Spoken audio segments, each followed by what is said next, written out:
Our last night there, the pastor of the church whose floor we were sleeping on just said he had some words of caution before we left Europe the next day. What do you think will happen to you when you land in Africa and you stroll around, 3 white men, obviously strangers in the land, and people see you? What do you think is the first thing that will be in their minds? Some of the instances which are known is somebody liked somebody's watch, he didn't ask for it. He suddenly saw his hand cut off so that the other guy could take the part with the expensive watch. It seems to me you probably don't know what you're up against. Some of them would kill you for those shoes. There is 0 statistical probability you may come out of there without losing something. They don't have them. They can't get them. You might be the only chance in their life for them to get their hands on something like that. So what do you think is going to happen? I'm already scared shitless, so I really didn't need to hear all that. Because now I just don't want to go at all. I'm not sure why he was saying all this stuff. Just 100 of people that are praying over us is, I think, very empowering. I've been through the United States. I've been through Europe.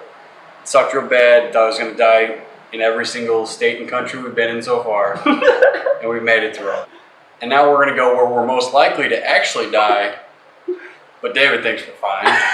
But I think there's a chance that I can get something really good out of this. And I, not even like selfishly, but I think that we can make a difference in this trip, even in a small way. I think there's fear to be had everywhere, and I think there is extra fear in Africa because there's more poverty. When you find more poverty, you find more crime. And I think that's what's really scared me about all you guys, or you two, just kind of being like, let's keep doing crazy shit. Let's go sleep on the streets. Let's go wrestle with alligators. We're wearing like badger hats and shit. You make it sound like someone suggests something. I'm like, yeah, let's do it. You know, but normally I'm the one that like, hey, what if we did this? And then your guys are kind of like, no. And Dan's like, And I'm like, yeah, we should do it. Convince Rob. You know?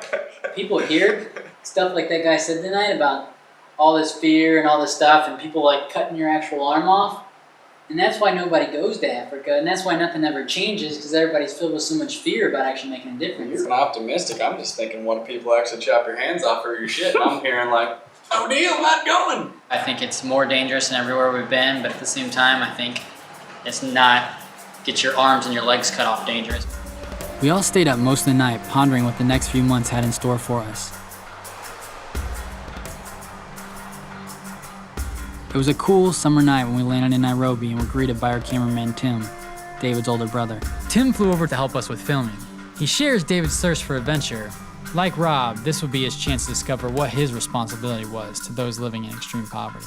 Once in the car, Tim gave his thoughts on Africa as Rob stared apprehensively out the window and David gleamed with excitement about the adventure ahead.